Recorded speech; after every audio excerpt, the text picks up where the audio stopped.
찬송가 384장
예배 가운데 있을 그 찬송을 한번 미리 불러봤는데요.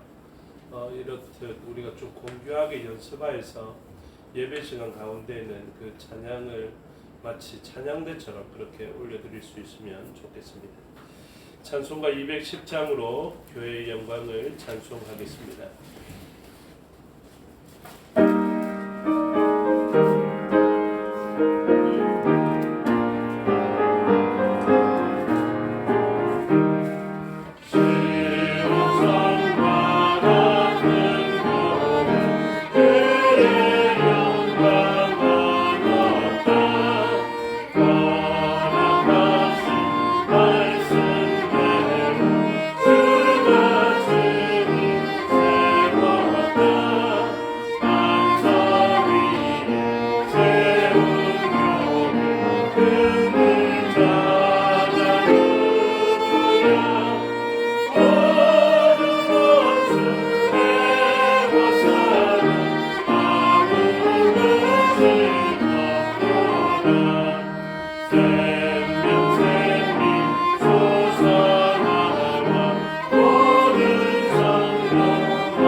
이시니 예배하는 자가 영과 진리로 예배할지니라. 아멘.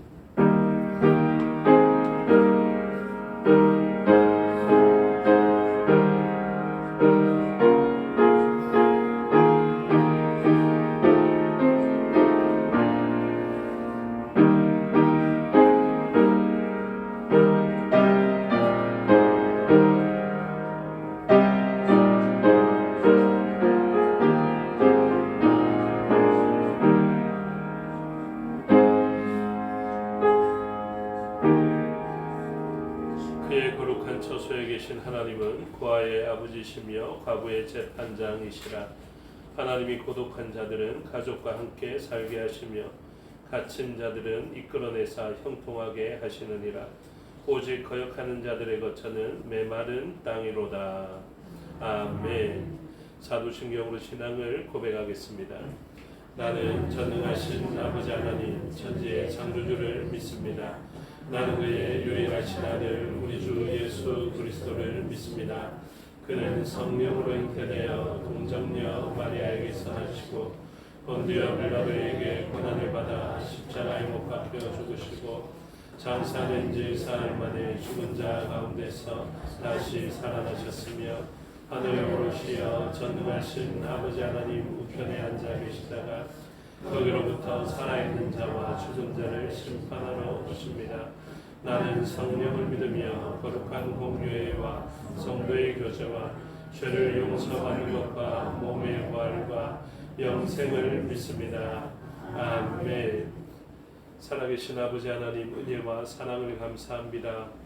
주 예수 그리스도의 그 보혈의 공로와 능력으로 우리의 죄가를 도말하시고 또 믿음으로 말미암아 하나님의 자녀된 권세를 얻어서 하나님의 거룩하신 보좌로 나아갈 수 있는 칭의된 존재로 우리를 삼아주시니 감사합니다. 하나님의 아들됨을 믿고 그 아들 되는 과정 가운데 하나님께서 역사하신 그 모든 과정들을 기억하며 이 시간도 주께 감사와 영광과 찬송과 권능을 올려드리며 나아가겠사오니 이 시간 우리들의 예배를 받아 흠양하여 주시옵소서. 하나님 기뻐 받으시는 예배로 드려질 수 있도록 성령의 충만함을 허락하여 주시고 성령 하나님의 인도하신 가운데 예배로 드려질 때 우리의 모든 것을 주관하여 주셔서 오직 하나님께만 영광이 되는 예배되게 하여 주시옵소서.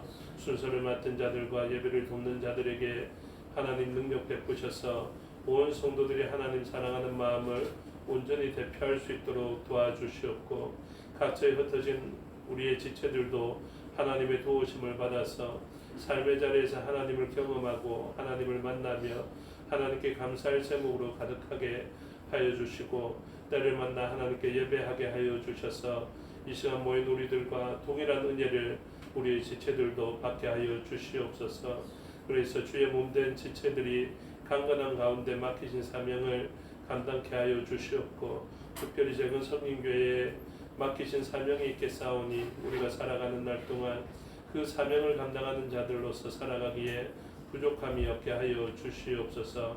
말씀 가운데 임재하여 주시고 그 말씀으로 능력받게 하여 주시며 말씀으로 싸워 승리할 수 있는 저희가 되게 하여 주셔서 세상의 죄악과 타협하며 살아가는 것이 아니라 죄악과 싸워 승리하는 삶을 살아갈 수 있도록 인도하여 주시옵소서. 이 시간도 맡겨드리오니 주장하여 주시고 홀로 영광 받아 주시옵소서. 감사드리며 예수님 이름으로 기도드리옵나이다. 아멘. 모두 자리에서 일어나셔서 20장으로 참여하겠습니다.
요한복음 14장 순서를 교독하겠습니다.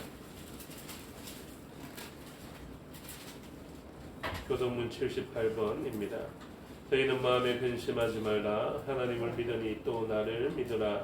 내 아버지 집에 거할 곳이 많도다. 그렇지 않으면 너희에게 이르렀으리라. 내가 너희를 위하여 거처를 예배하러 가노니 가서 너희를 위하여 거처를 예배하며 내가 다시 와서 너희를 내게로 인도하여 나 있는 곳에 너희도 있게 하리라. 내가 어디로 가는지 그 길을 너희가 아느니라. 또 말이되 주여 주께서 어디로 가시는지 우리가 알지 못하거늘 그 길을 어찌 알겠사옵나이까. 예수께서 이르시되 내가 곧 길이요 진리요 생명이니 나로 말미암지 않고는 아버지께 올 자가 없느니라. 아멘. 자리에 앉아 384장으로 찬송하겠습니다.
장로님 기도 인도하심으로 다 같이 기도드리겠습니다.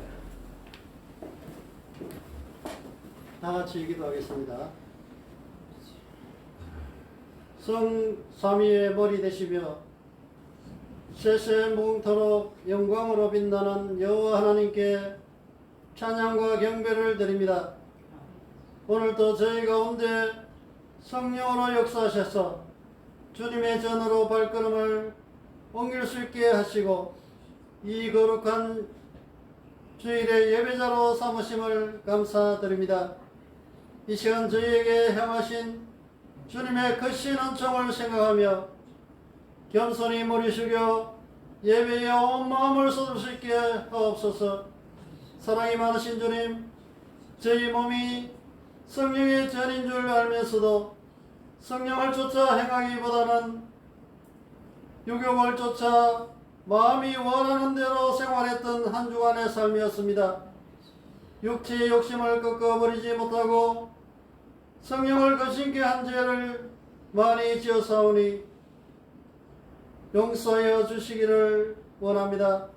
주여 저희들에게 성령의 충만함을 허락하셔서 성령의 충만함을 받아서 세상적인 욕심에 이끌리지 아니하고 하나님을 기쁘시게 할 수 있는 삶으로 살아가게 하여 주시옵소서. 지금도 사탄은 저희들로 하여금 세상을 살아가게 하여 우리 주님에게서 멀어지게 하고 있습니다. 말씀으로 저희들이 구별하여 하나님의 기뻐하심을 따라 살 수 있는 저희 모두가 되게 하여 주시옵소서. 풍요로운 계절인 가을입니다. 열매 맺는 곡식을 보며 하나님의 음성을 들을 수 있기를 원합니다. 주님께서 저희들에게 좋은 열매를 맺기를 원하고 계실 것입니다. 아름다운 성령의 열매를 맺음으로 성령 충만한 주님의 자녀임을 나타낼 수 있게 하옵소서. 오늘 이 시간에 참여하시지 못한 성도들 중에 육신의 아픔으로 인하여 병원에 입원해 있는 성도들이 있습니다. 그들을 위로하시고 사미해 주셔서 다시 한번 건강을 되찾게 하여 주시옵소서. 객지로 해외로 떠나 있는 성도들이 있습니다. 그들에게 함께 하시고 말씀으로 위로하시고 늘 하나님께서 보호하여 주시고 지켜 주시옵기를 간절히 원합니다. 이제 아버지 하나님 이 질병이 점점 확산이 되어 가고 있습니다. 또한 이제 아버지 하나님의 주안에는 추석 명절을 당해서 많은 사람들이 왕래하는 가운데 있습니다. 우리 하나님 아버지 우리 성도들을 지켜주시고 늘 보호해 주시고 이 질병에서 건져주시옵기를 주여 간절히 기도하고 원합니다. 주님 오늘 말씀을 전가하시기 위하여 단위에 세우신 목사님을 붙들어 주시고 귀한 영혼의 양식을 준비하여 전하실 때에 놀라우신 능력으로 함께 하셔서 저희들에게 근원의 역사가 나타나게 하옵소서. 예수 그리스도의 이름으로 기도드립니다. 아멘.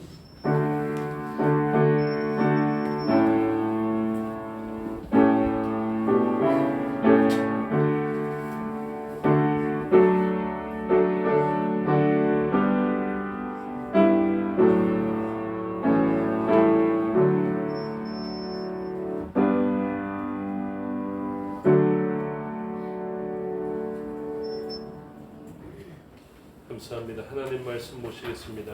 구약성경 출애굽기 17장 1절에서 16절의 말씀입니다.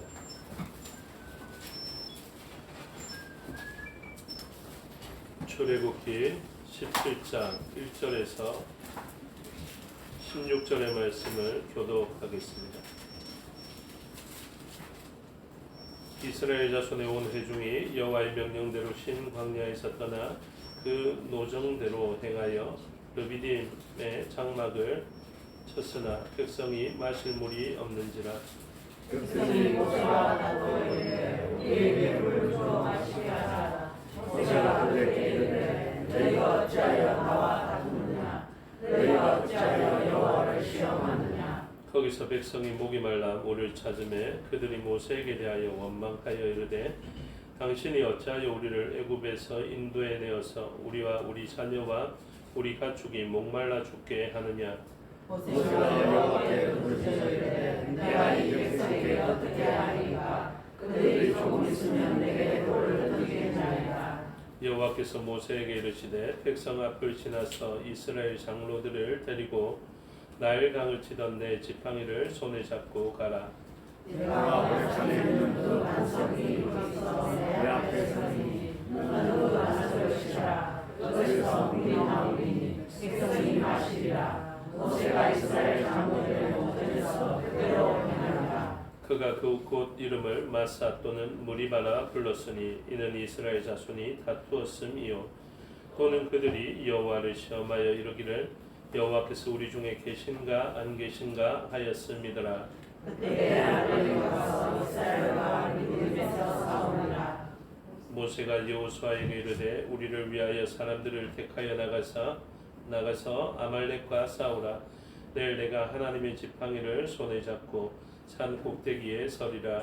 여호수아가 모세의 말대로 행하여 아말렉과 싸우고 모세와 아론과 홀은 산 꼭대기에 올라갔어. 모세가 손을 들면 이스라엘이 이기고 손을 내리면 아말렉이 이기더니 모세의 발이 피곤하게 그들이 돌을 가져다가 모세 아래 놓아 그가 그 위에 앉게하고 아론과 홀이 한 사람은 이쪽에서 한 사람은 저쪽에서 모세의 손을 붙들어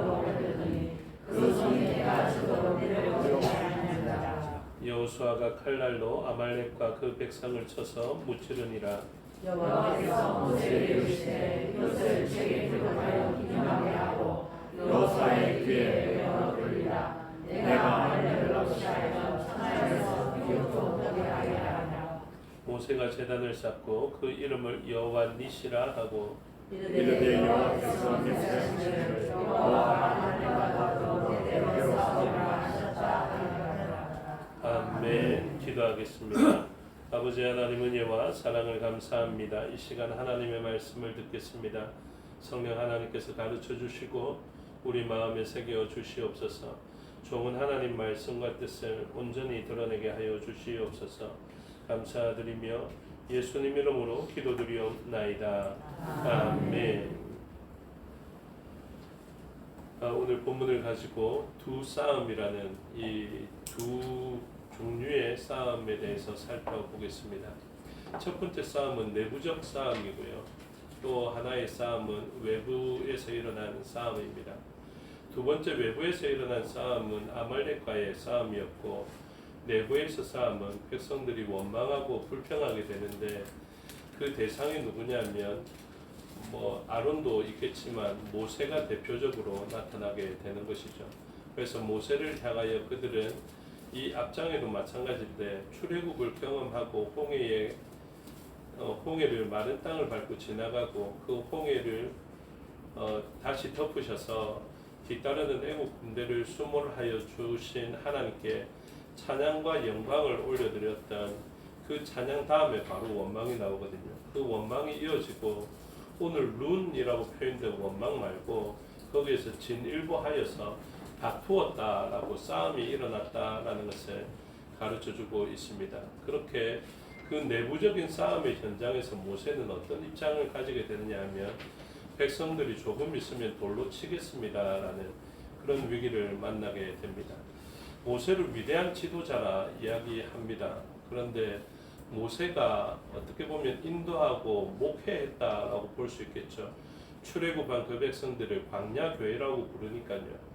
그 광야교회를 인도하였던 모세였는데 그 모세가 인도자가 되었던 그리고 목회자가 되었던 그 현장 속에 모세는 승승장구하고 잘된 일만 있었던 것이 아니라 위기를 만나는 때도 있었습니다.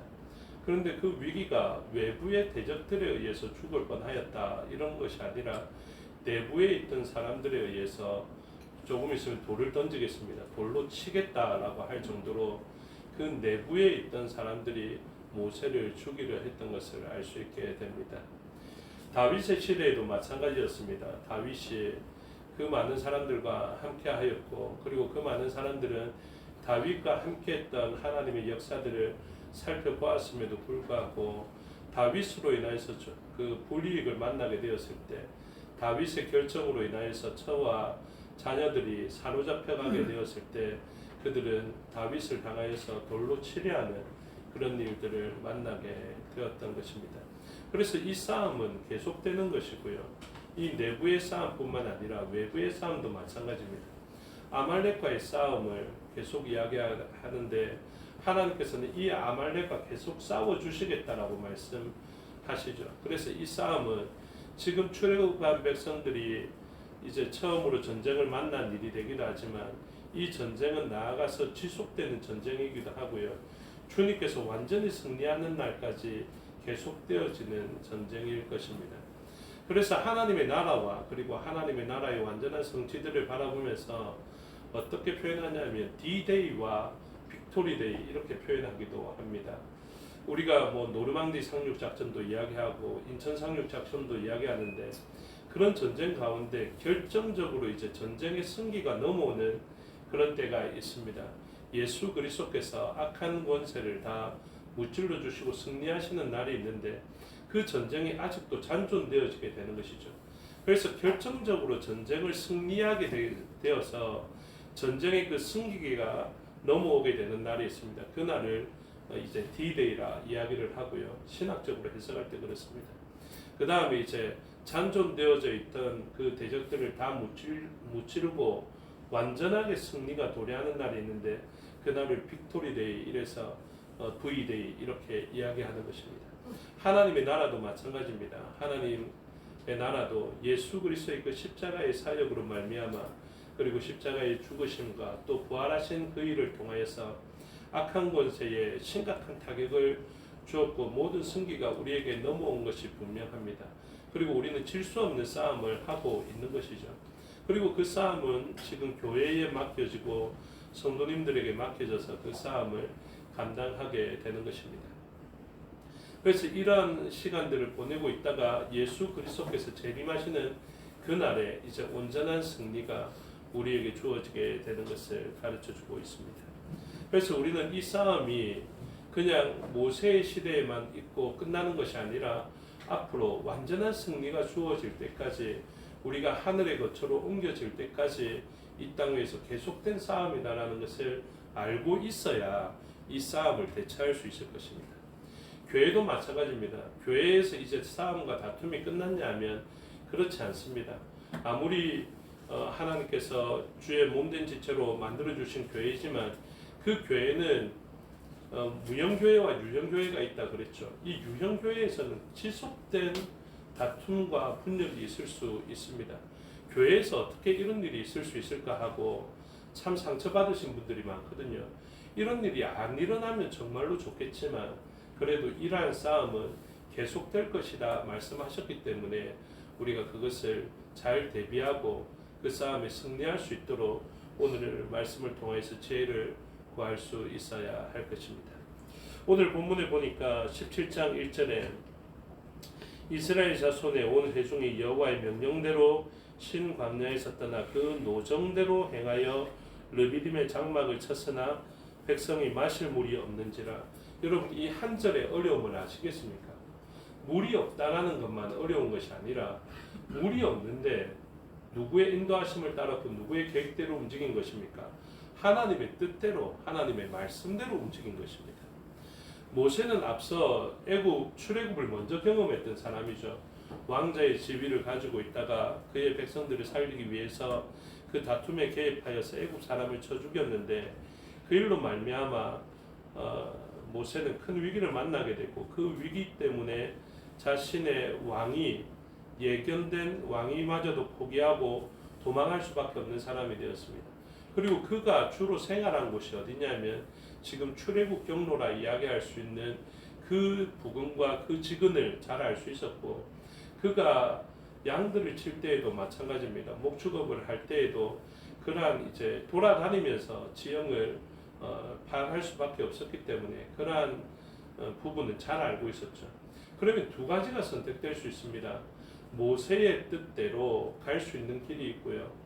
하나님께서 말씀하신 길대로 가는 길이 있는 것이죠.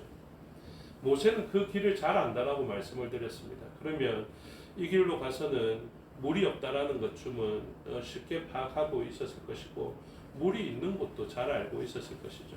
저와 여러분 같으면 어떤 길을 선택하겠습니까? 자신뿐만이 아니라 200만 명으로 추정되는 그 수많은 사람들이 자신만을 바라보며 그렇게 가고 있습니다. 그러면 자기가 알고 있는 길을 가는 것이 맞을 것이고 연수한 자도 있을 것이고 또 노약자도 있을 것이기 때문에 좀 안전한 길을 가기를 원했을 것입니다.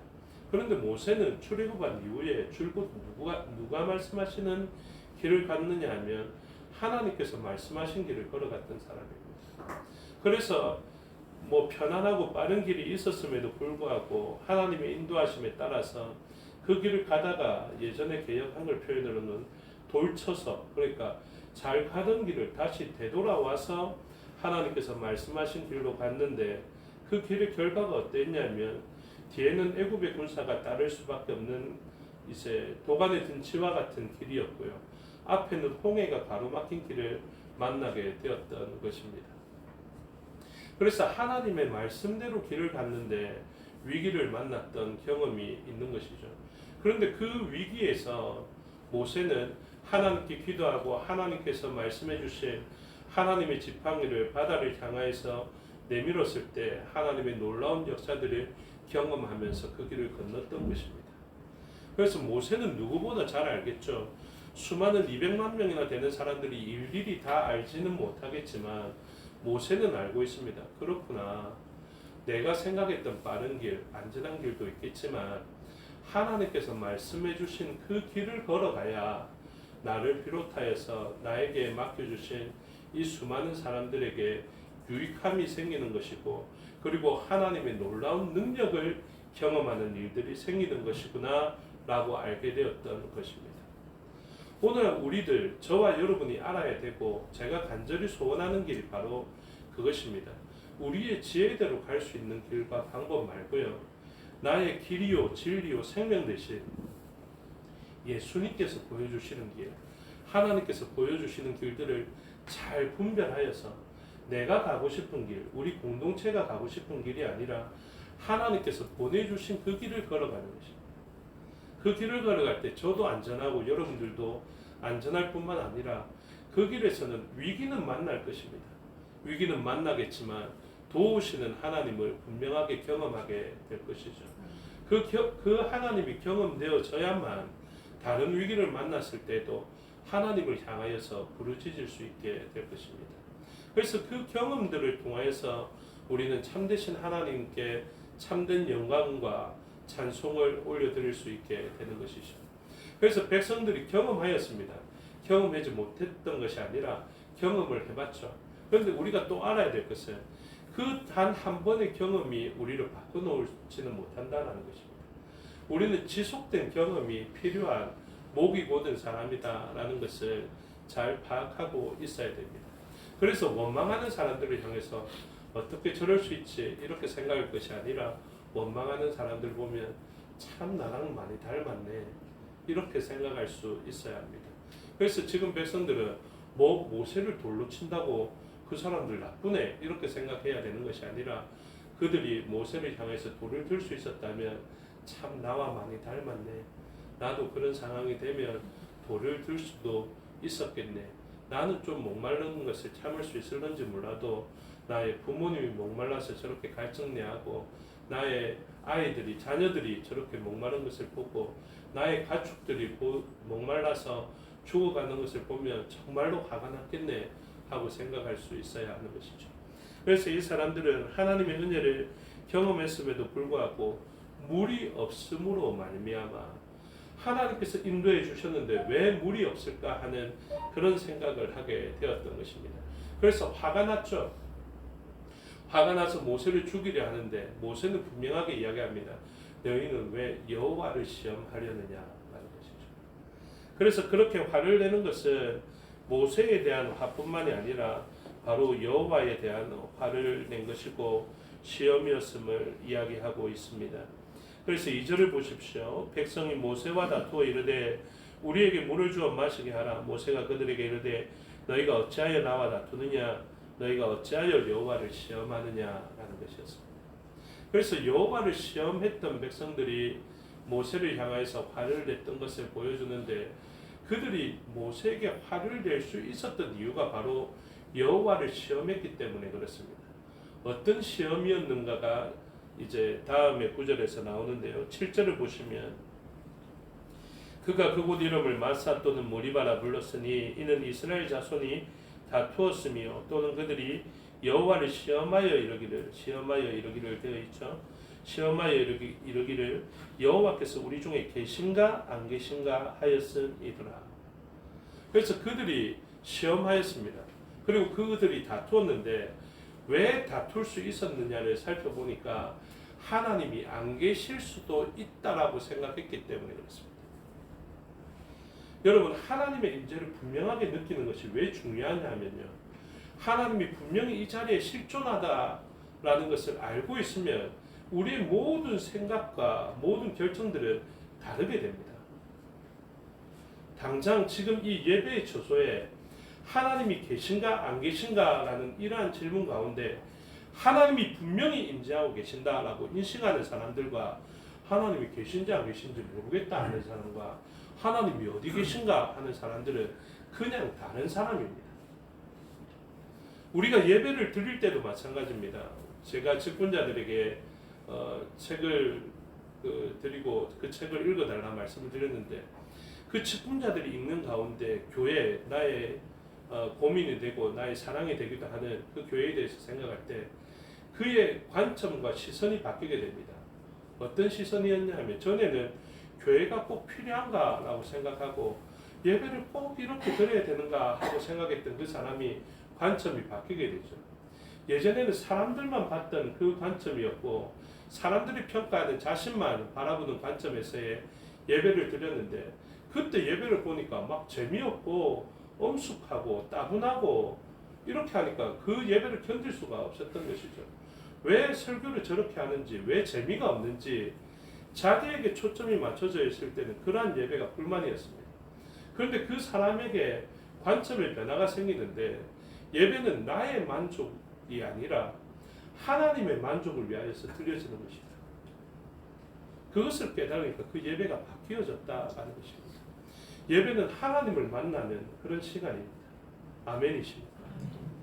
예배는 하나님의 임재 가운데 우리가 드려지게 되는 것입니다.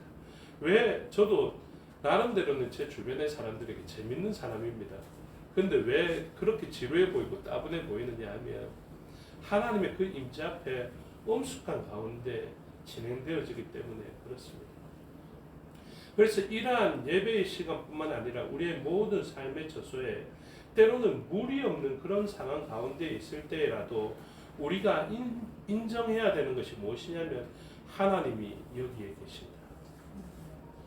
우리가 길이 막혀 있을 때도 마찬가지입니다. 홍해를 맞닥뜨리고 있을 때도 마찬가지고 칼과 기근과 전염병을 맞닥뜨릴 때도 마찬가지입니다. 세계적인 전염병이 있으면 하나님이 안 계십니까? 하나님이 계십니다. 하나님은 그러한 칼과 기근과 전염병 가운데 너희가 그런 위기를 만났을 때 너희는 어떤 사람인지를 보시기를 원하십니다. 하나님께서 알고 계시는 상황 가운데 칼과 기근과 전염병을 보내시고요. 여러분이 만약에 불경스럽더라도 하나님이시라면 여러분들은 어떤 결정을 하는 백성들을 보시기를 원하시겠습니까? 우리가 배가 고픕니다. 어떤 결정을 하는 하나님의 백성이기를 하나님은 원하시겠습니까? 우리가 목이 마릅니다. 어떤 결정을 하는 하나님의 백성이기를 하나님께서는 원하시겠습니까? 그러면 하나님이 분명히 임재해 계시고 지금 모세와 같이 계신 하나님, 모세의 옆자리에 아론이 있는 것이 아니라 하나님이 우리의 눈에 보이는 실존으로 계신다라고 생각해 보십시오. 믿음은 바로 보이지 않는 것들의 실체이지 않습니까? 그렇죠? 그러면 오늘도 교회나 우리의 서로의 관계 속에서 하나님이 계신 것을 믿어야 되는데요. 지금 모세의 바로 옆에 하나님이 계시는 가운데 하나님의 백성들이 이러한 일을 했다라고 생각해 보십시오. 그들이 하나님이 계신지 안 계신지를 의심하면서 하나님이 분명히 보이는 실존으로 있음에도 불구하고 모세를 향하여서 돌을 들고 있고 너가 왜 우리를 애굽 땅에서 불러내어서 우리의 가축과 자녀들과 가족들이 목이 말라 죽게 하느냐라고 원망하고 있다라고 생각해 보십시오. 오늘 우리들의 말과 결정 속에 하나님께서 그것을 분명하게 들으신다고. 하나님께서 오늘 우리들의 입술을 하나하나 면밀히 알고 계시고요. 우리들의 마음을 면밀하게 알고 계신다. 그것을 들으신다. 백성들이 원망하고 불평할 때 하나님이 그것을 한 번이라도 실수해서 못 들으신 적이 있습니까? 들으셨다고요. 그들의 말이 내 귀에 들린 대로 내가 그들에게 행하겠다. 가나안 땅을 정탐했던 그 정탐꾼들의 보고 가운데에서도 하나님께서는 그들의 말을 들으셨고요. 그리고 지금 원망하고 불평하고 다투고 있는 그 현장 속에 하나님께서는 내가 지금 어떤 말을 했는지, 너가 지금 누구를 대적하고 있는지 낱낱이 들으시고 그 말에 따라서 하나님께서는 행동하시겠다 라고 말씀하십니다. 우리가 내부적인 싸움이 없을 수는 없습니다.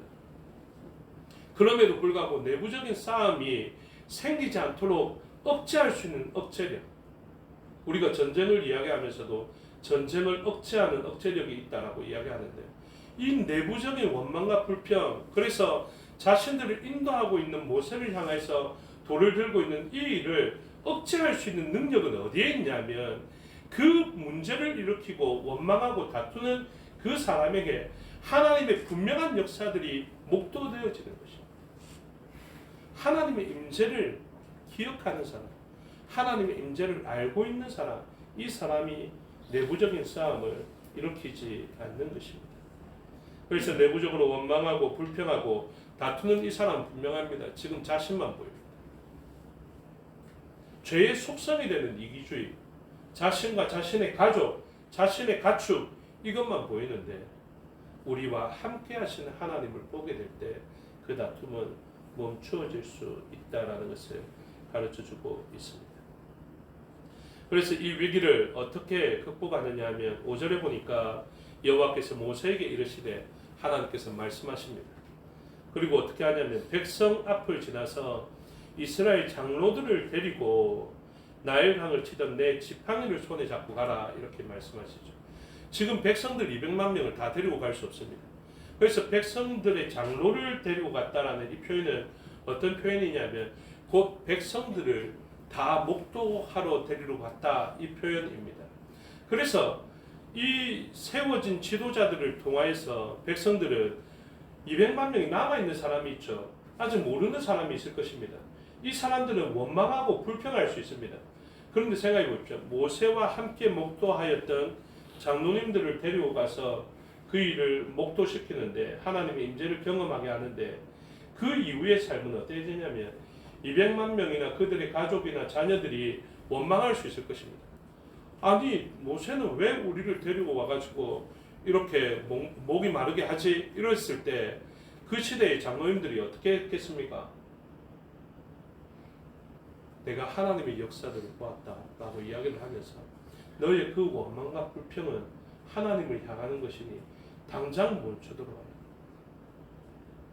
하나님께서 우리의 원망과 불평을 들으신다 이야기하겠죠. 그래서 나일강을 치던 그 지팡이를 가지고 이스라엘 장로들을 데리고 올라가게 됩니다. 그리고 호렙산에 있는 그 반석 위 거기서 내 앞에 서리니 너는 그 반석을 치라. 그것에서 물이 나오리니 백성이 마시리라. 그래서 많은 사람들이 몰랐을 수도 있을 것입니다. 그런데 그 백성들도 이제 알겠죠. 반석에서 물이 솟았다라는 것은 알고 있을 것입니다. 그런데 더 깊이 들어가 보면 더 많은 것을 알고 있는 사람이 있겠죠. 아, 하나님께서 모세를 통하여서 그 지팡이를 반석에 치니까 거기에서 물이 솟았다라고 더 깊은 것을 알 수 있는 사람들이 있었을 것입니다. 그리고 6절 후반절을 보십시오. 모세가 이스라엘 장로들의 목전에서 그대로 행하니라. 그래서 그것을 행했습니다. 그 다음에 이제 7절의 말씀이 있는데요. 후반절에 여호와를 시험하여 이르기를 여호와께서 우리 중에 계신가 안 계신가 하였음이더라. 여러분 함께 하였던 그 사람들이 뭐라고 결정했겠습니까? 이제 질문하지도 않겠죠. 하나님은 우리 가운데 계신다. 그래서 신앙의 경험을 하는 사람들이 중요합니다. 예배 가운데 하나님의 임재를 경험하는 사람들이 중요합니다. 위기 가운데 하나님의 구원을 경험한 사람들이 중요합니다.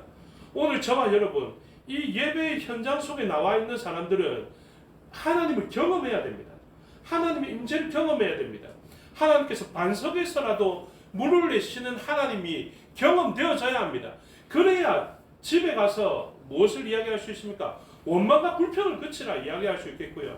그리고 너희들은 예배의 현장 속에 있어야 된다는 것을 이야기할 수 있겠고, 그렇게 예배하는 것이 아니라 이 하나님께서 원하시는 장소에서 하나님께서 원하시는 방법대로 예배해야 된다. 그것이 살 길이고 하나님이 기뻐하시는 일이다. 나는 전염병보다 하나님을 더 무서워하는 사람이다. 그리고 하나님은 전염병을 이기실 수 있는 사람이다. 그것을 이야기해 줘야 되기 때문에 그렇습니다. 그런 다음에 반석에서 물이 나는 것을 경험한 사람으로 살아가야 되는 것이죠. 이 다음에 이 사람들은 목이 마를 때 어떻게 하겠습니까? 원망과 불평과 돌을 들어 치려하는 일들을 멈추고 이제 하나님을 향하여서 부르짖게 될 것입니다. 문제의 해결의 방법은 원망과 불평과 모세를 죽이는 것에 있지 않다라는 것을 분명하게 알게 될 것입니다. 여러분 문제의 해결책을 생각하십시오.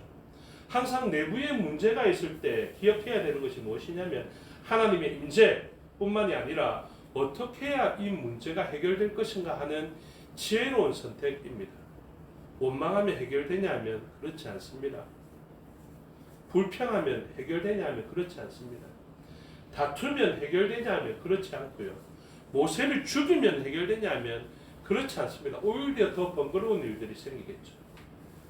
지혜로운 선택은 하나님을 향하여서 우리의 목마름을 부르짖는 것입니다.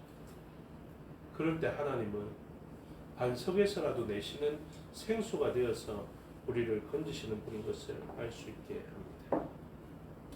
8절부터는 외부의 싸움입니다.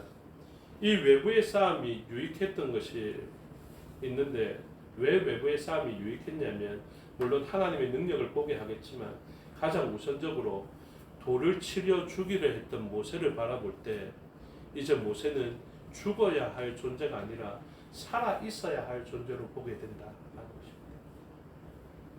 여러분 우리 옆에 있는 사람은 외부의 위기를 만나면요 동력자가 될 사람입니다. 우리는 치열하게 국내 리그에서도 다투는 것을 보게 되는데요.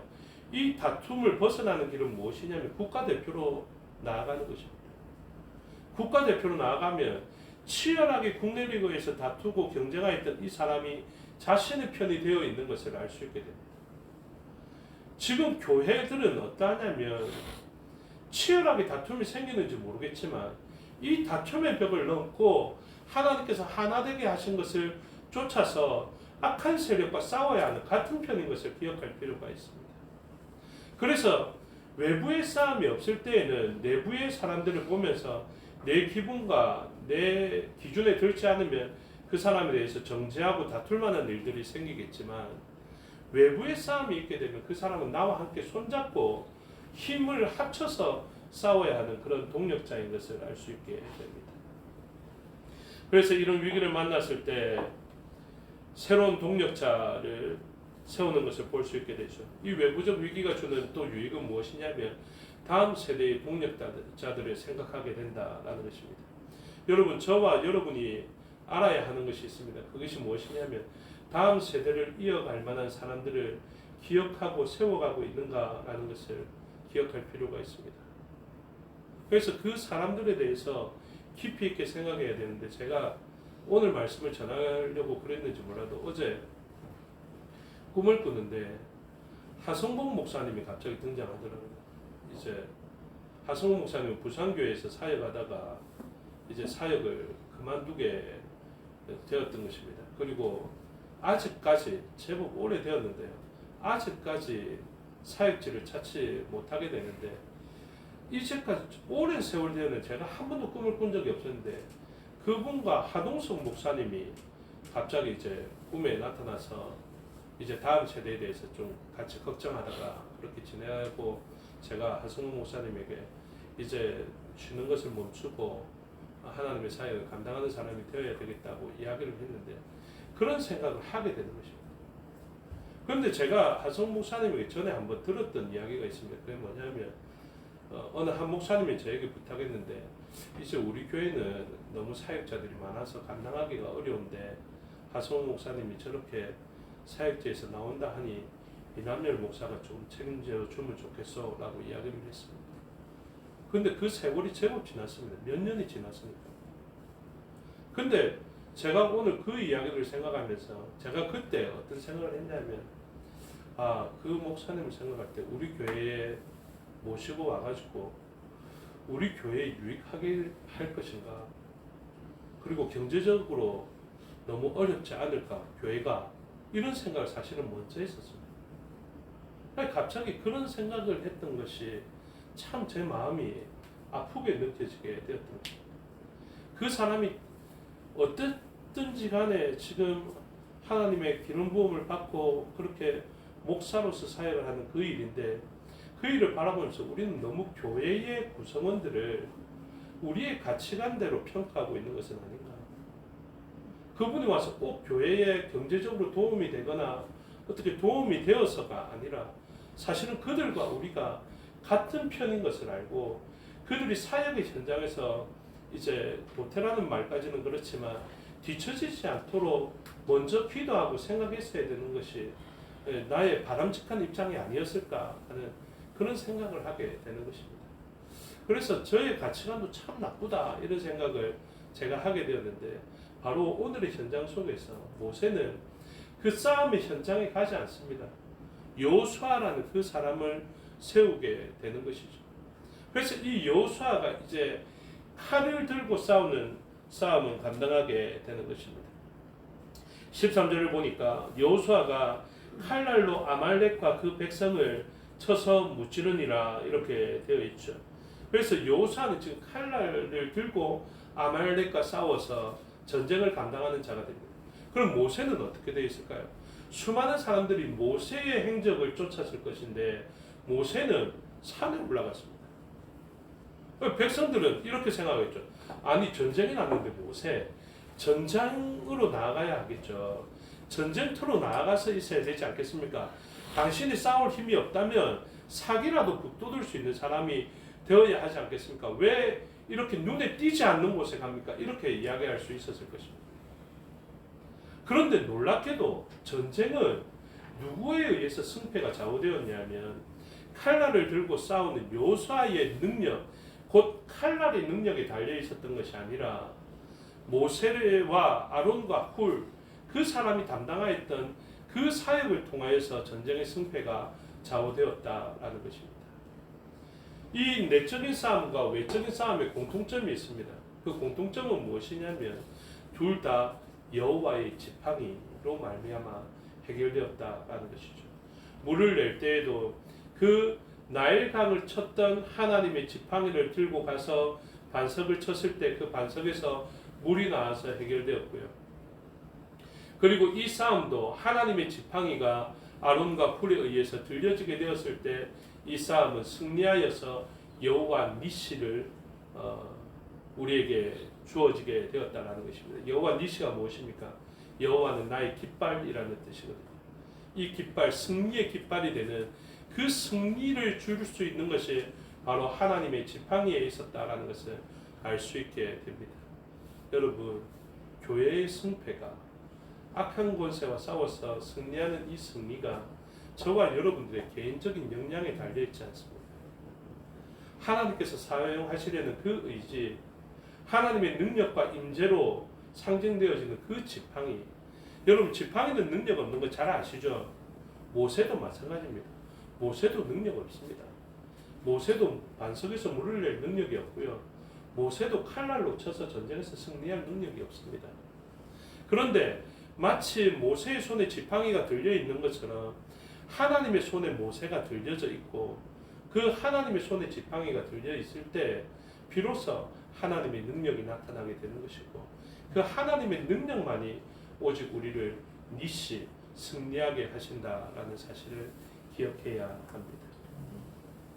그래서 이 하나님의 능력을 보게 되는데 여러분 수많은 사람들에게는 여호수아를 찬송하고 싶은 이야기들로 가득할 것입니다. 여호수아가 그때 아말렉과 싸워서 이겼잖아.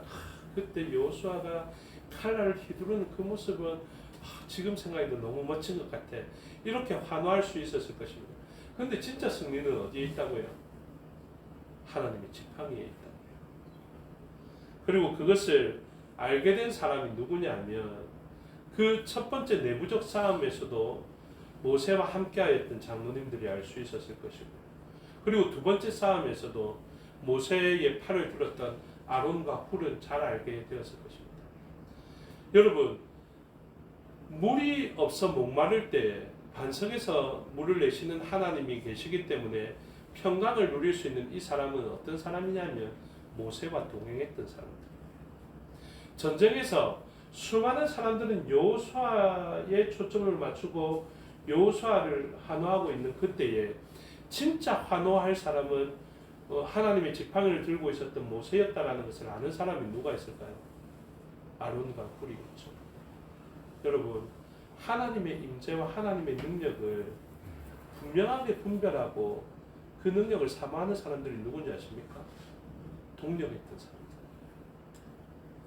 여러분, 주일학교 선생님으로 헌신한 사람과 그냥 헌신하지 않았던 사람 중에 누가 힘들까요?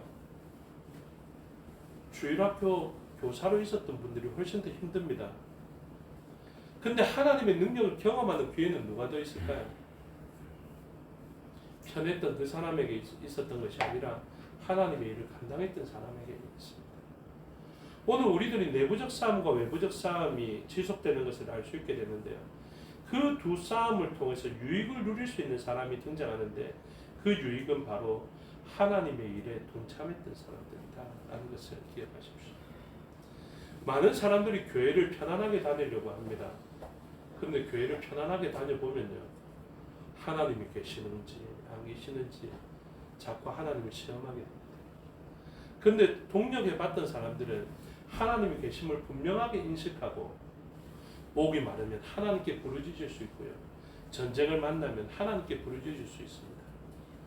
교회를 편안하게 다니려고 했던 사람들은 위기를 만나면 교회 안 나가면 되는데요, 교회를 계속 다녀봤고 하나님을 경험했던 사람들은 위기를 만나면 만날수록 그 예배의 중심과 교회의 중심을 향해 나아가게 되는 것을 알 수 있게 됩니다. 오늘 이 두 싸움을 허비하지 마시고 유익을 얻을 수 있어야 하겠습니다. 이 두 싸움을 바라보면서 얻어야 할 유익은 하나님의 실존과 하나님의 실제적인 인재와 그리고 하나님의 능력과 그리고 우리가 어떠한 위기를 만나더라도 하나님께 부르짖으면 해결될 수 있다는 분명한 믿음입니다. 오늘도 이 땅 위에 있었던 이 수많은 두 싸움을 통하여서 하나님의 능력을 온전히 체감하고 하나님의 인재를 절절히 느끼는 저와 여러분이 되어서 아직도 남아있는 위기 가운데 하나님을 향한 온전한 믿음으로 그 위기 때문에 믿음에서 멀어지는 것이 아니라 위기를 만나면 만날수록 더욱더 견고한 믿음으로 나아가는 저와 여러분의 삶이 되시기를 주님의 이름으로 축복합니다. 기도하겠습니다. 아버지 하나님 은혜와 사랑을 감사합니다. 이 땅 위에 있는 두 싸움을 보게 됩니다. 이 두 싸움 가운데 하나님의 실존을 깨닫게 되었고 하나님의 능력을 보게 되었고 앞으로 남아있는 위험 가운데에서도 하나님을 의지하며 극복할 수 있고 여호와 니시를 부르며 승리할 수 있다는 것을 알게 되었습니다. 이제 다른 조건들을 향해서 원망하고 불평하지 않게 해주시고 오직 하나님을 바라봄으로 이 위기를 만났을 때 온전한 해결 방법을 가질 수 있는 저희가 되게 하여 주시옵소서.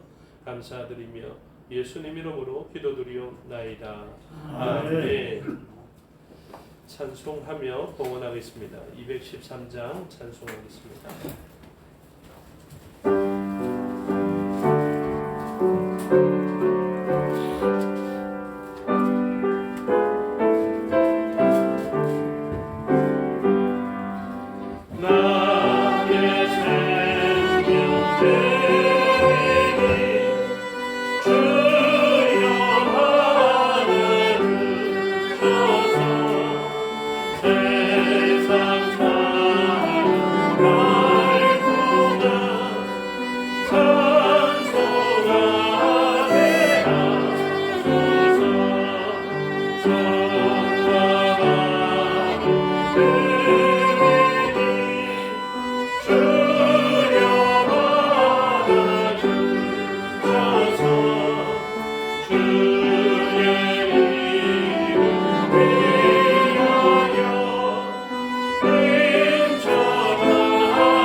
기도하겠습니다. 아버지 하나님 은혜와 사랑을 감사합니다. 하신 말씀과 행하신 일을 기억하여 주 앞에 나올 때 귀한 예물 드리게 해 주시니 감사합니다. 우리의 마음으로 인하여서 모든 것에 주인 되신 하나님의 기쁨과 만족되는 예물 되게 하여 주시고 이 예물이 사용되어져 생명의 열매가 맺혀지고 하나님 나라가 세워지고 확장되어지게 하여 주시옵소서.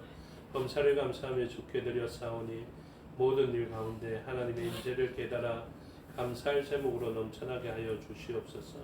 또 특별히 추석을 맞이하여서 드린 감사가 있습니다.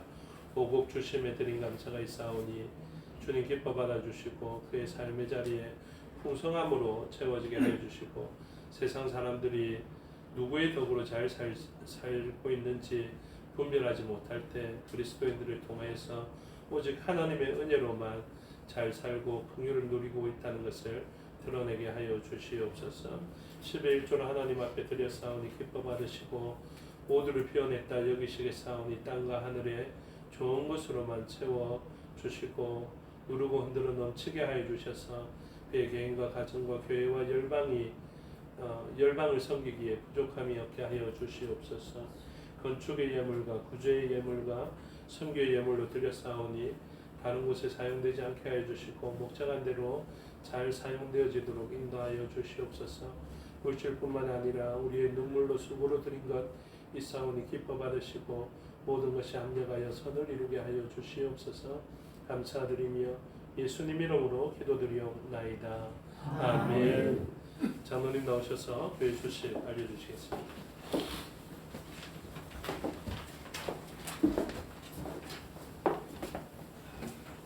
네, 감사합니다. 교회 소식 전하겠습니다. 환영합니다. 교회를 찾아주신 여러분을 진심으로 환영합니다. 이번 주간에 추석이 있습니다. 추석 기간 하나님의 은혜로만 채워지는 풍성한 명절 되시기를 기도합니다. 추석 연휴 기간인 9월 20일 월요일부터 22일 수요일까지 새벽 기도회는 개인 기도로 이렇게 드리시기를 바랍니다. 부산노회 청년의 정기 큰 모임이 9월 26일 주일 오후 7시 30분에 온라인 줌으로 있습니다. 재건 대전교회 정현철 목사님 위임식이 10월 4일 월요일 오전 11시에 재건 대전교회당에서 있습니다. 코로나19의 확산을 막기 위해 방역 지침과 예방상을 잘 지켜주시기를 바라고 요양과 입원 중인 성도님, 간병하는 성도님들 위해서 기도해 주시기 바랍니다. 권혜순 집사님께서 양산 소재에 있는 부산대학교 병원에 입원 치료 중입니다. 여러분들이 많이 위해서 기도해 주시기를 바랍니다.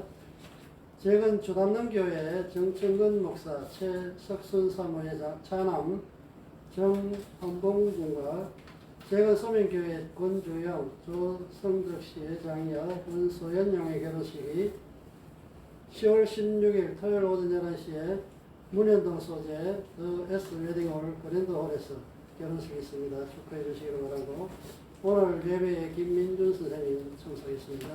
서로 인사 나누시기 바랍니다. 네, 감사합니다. 권혜순 집사님은 고려병원으로 가려고 했는데 사위가 있는 부산대 양산병원에 입원하게 됩니다. 또 사위가 또 과목이 같은가 전공 주치의로 그렇게 하면서 병원에 들어가서 가족들도 잘 못 보는데 어떻게 하자 했는데 그 문제가 잘 해결되었습니다. 여러분들 그래도 앞으로 계속 기도해 주시고요. 또 오래간만에 민준쌤이 교회에 왔습니다. 명절이라고 왔으니 여러분들 환영해 주시기를 바라고 또 민준쌤을 위해서도 여러분들이 계속된 기도를 부탁드립니다. 잠시 기도하겠습니다. 아버지 하나님 은혜와 사랑을 감사합니다. 명절이라고 민준쌤이 오래간만에 또 성도들과 함께 예배드렸습니다. 하나님께서 함께해 주셔서 무엇보다도 직장에서 인정받게 하여 주시고 사람들로부터 그리스도인의 향기를 품을 수 있는 많은 사람들에게 선한 영향을 끼칠 수 있는 주의 종으로서 주의 새벽 이슬 같은 청년으로서 지나게 하여 주시옵소서. 무엇보다도 또 서울에 또 새로운 장막을 허락하여 주시니 감사합니다. 그 기쁨을 가지고 하나님께 영광 올려 드렸겠사오니 그 장막을 통하여서 하나님의 복음의 전진기지와 또 그리스도의 향기를 내뿜는 전진기지가 되게 하여 주시고 그곳을 통해서 수많은 사람들이 그리스도인과 함께 하시는 하나님의 역사들을 경험하게 하여 주시옵소서. 그래서 하나님 주신 좋은 것으로 하나님을 위하여서 사용할 수 있는 지혜로운 주의 종 되게 하여 주시옵소서. 명절을 맞아 왔겠사오니 부모의 기쁨이 되게 하여 주시고 온 성도들도 함께 얼굴을 보았으니 기도로서 동력하는 한 지체로 한 동력자로 살게 하여 주시옵소서. 또 보내준 집사님을 위하여 기도하는 성도들의 기도에 응답하여 주셔서 선한 길들을 열어주시니 감사합니다. 이 연약한 때에 더욱더 능하게 하실, 강건케 하실 하나님을 바라보는 집사님 되게 하여 주시고 또 특별히 사위가 신경을 쓰며 또 간병하기도 하고 치료하기도 하는데 지혜로운 치료의 손길과 또 사랑을 가득히 담은 의술을 통하여서 이전보다 더욱더 강건케 하여 주시옵고 이를 위하여서 헌신하는 그 모든 헌신 위에 하늘의 복으로 채워주시옵소서. 감사드리며 예수님 이름으로 기도드리옵나이다. 아멘. 모두 자리에서 일어나셔서 6장으로 승리하겠습니다.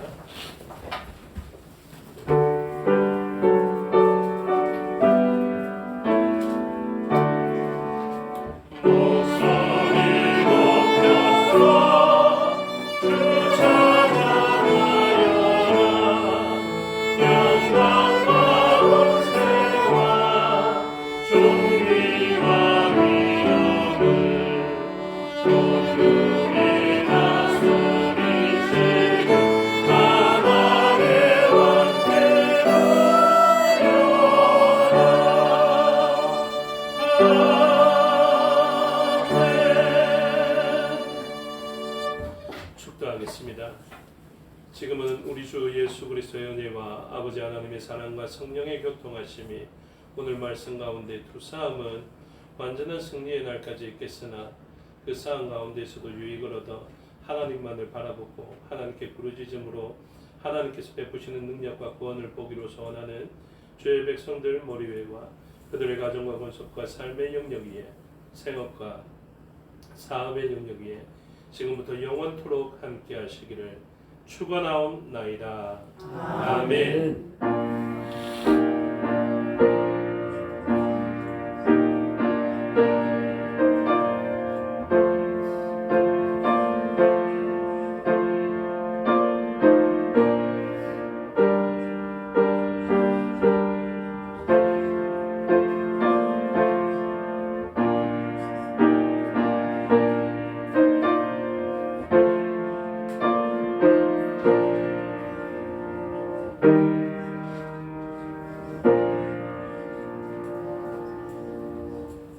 감사합니다. 주일 오전 예배 순서를 마치겠습니다. 신앙도 잠시 마쳤다가 10분 후에 재밌도록 하겠습니다.